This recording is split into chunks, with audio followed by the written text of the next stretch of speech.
Hello friends. இந்த வீடியோவில் நம்ம என்ன பார்க்க போகிறோம்னா, மிளகு பொங்கல் தான் பார்க்க போகிறோம். வாங்க எப்படி செய்கிறதுன்னு வீடியோக்குள்ளே போகலாம்.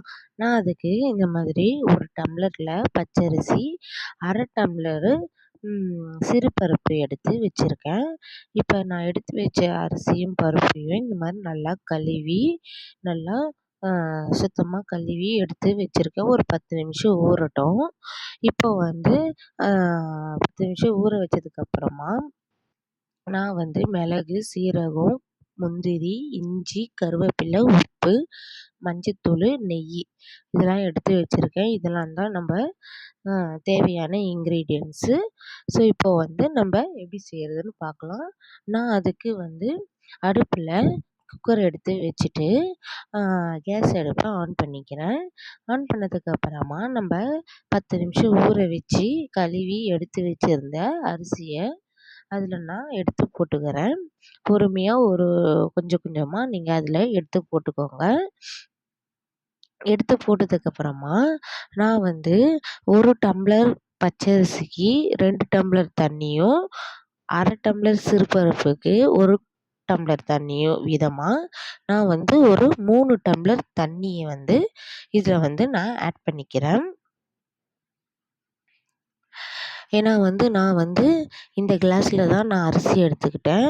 ஸோ அதனால் நான் அந்த கிளாஸ்லேயே தண்ணியை நான் அளந்து அதில் ஊற்றிக்கிறேன். ஏன்னா ரொம்ப நீங்கள் தண்ணி ஊற்றிட்டிங்கன்னா ஒரு மாதிரி குழஞ்சிரும். ஸோ கரெக்டான அளவுக்கு நீங்கள் தண்ணி ஊற்றிக்கோங்க. எதில் அளக்குறீங்களோ அதில் தண்ணி ஊற்றிக்கோங்க. இப்போ நம்ம எடுத்து வச்சிருந்த உப்பு, மஞ்சத்தூளையும் அதில் சேர்த்துக்கிறேன். இந்த மாதிரி சேர்த்ததுக்கப்புறம் 1 ஸ்பூன் அளவுக்கு நெய் அதில் ஆட் பண்ணிக்கிறேன். ஆட் பண்ணதுக்கப்புறமா இதை வந்து குக்கர் மூடி போட்டு மூடி வச்சுருங்க.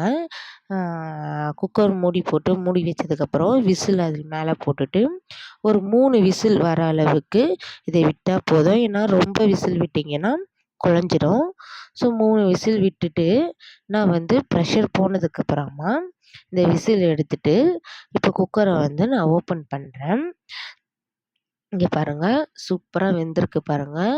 இப்போ நான் வந்து அதை வந்து நல்லா கிளறி விடுறேன் பாருங்கள்.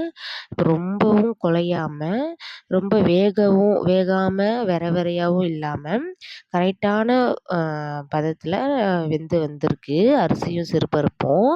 ஸோ இந்த மாதிரி வெந்த அரிசி சிறுபருப்பையும் நல்லா இந்த மாதிரி வந்து மிக்ஸ் பண்ணி விட்டுக்கோங்க. இந்த மாதிரி மிக்ஸ் பண்ணி விட்டதுக்கப்புறம் இதை தனியாக எடுத்து வச்சுக்கோங்க. இதுக்கு தாளிப்பு எப்படி பண்ணுறலான்னு பார்க்கலாம். நான் அதுக்கு வந்து இந்த மாதிரி சின்ன பேன் எடுத்து அடுப்பில் வச்சுக்கிறேன். பேன் நல்லா சூடானதுக்கப்புறமா ஒரு 3 ஸ்பூன் அளவுக்கு நெய் நான் அதில் ஊற்றிக்கிறேன்.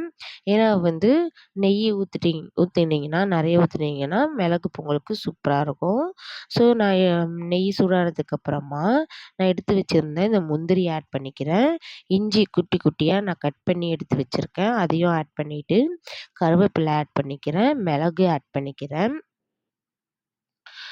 சீரகம் போட்டுக்கிறேன். இது நான் இதில் ஒரே ஒரு ஏலக்காய் அதில் நான் சேர்த்துக்கிறேன். ஏன்னா வாசனையாக இருக்கிறதுக்கு. ஸோ இந்த மாதிரி எல்லாத்தையும் ஆட் பண்ணதுக்கப்புறமா நல்லா பொன்னிறமாக ஆகிற அளவுக்கு நல்லா ஃப்ரை பண்ணி எடுத்துக்கோங்க. ஏன்னா அந்த மிளகு நல்லா பொரிஞ்சு வரணும். ஸோ இந்த முந்திரியெலாம் கொஞ்சம் ஓரளவுக்கு ப்ரௌன் கலரில் ஆகிற அளவுக்கு இந்த மாதிரி நல்லா பொரித்து எடுத்துக்கோங்க. எடுத்ததுக்கப்புறமா இதை நம்ம எடுத்து வச்சுருந்த மிளகு அந்த குக்கரில் போட்டு வச்சுருக்கோம்ல சாதம், அதில் நீங்கள் ஆட் பண்ணிக்கோங்க. ஆட் பண்ணதுக்கப்புறமா இந்த மாதிரி நல்லா கிளறி விட்டுக்கோங்க. ஏன்னா ஃபுல்லாக ஸ்ப்ரெட் ஆகிற அளவுக்கு நல்லா கிளறி விட்டுக்கோங்க. இந்த மாதிரி நல்லா கிளறி விட்டதுக்கப்புறமா நீங்கள் தனியாக எடுத்து வச்சுக்கோங்க.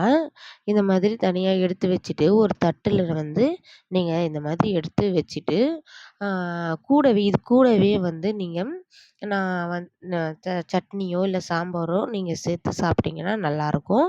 ஸோ இதுக்கு நான் வந்து தேங்காய் சட்னி கொஞ்சமா செஞ்சு எடுத்து வச்சிருக்கேன். அத நீங்க இதில ஊத்தி நீங்க சாப்பிட்டீங்கன்னா டேஸ்ட்டு சூப்பரா இருக்கும். நீங்க மார்னிங் டைம்ல பிரேக்ஃபாஸ்ட் ஏதாவது நீங்க செய்யணும், குயிக்கா செய்யணும், ஃபாஸ்ட்டா செய்யணும்னு சொன்னீங்கன்னா, நீங்க இந்த மிளகு பொங்கல தாராளமா நீங்க ட்ரை பண்ணி பார்க்கலாம். டைமும் ரொம்ப ஆகாது. சீக்கிரமா குயிக்கா நீங்க செஞ்சிடலாம். பசங்களும் நல்லா விரும்பி சாப்பிடுவாங்க. பெரியவங்களுமே சாப்பிடுவாங்க. ஸோ இத நீங்க கண்டிப்பா வீட்ல ட்ரை பண்ணி பார்த்துட்டு எப்படி இருக்குன்னு மறக்காம கமெண்ட்ல சொல்லுங்க ஃப்ரெண்ட்ஸ். மறக்காம என்னுடைய வீடியோக்கு சப்ஸ்கிரைப் பண்ணுங்க. கூடவே பெல் ஐகான கிளிக் பண்ணா தான் என்னுடைய வீடியோ வரும். ஓகே, நெக்ஸ்ட் வீடியோல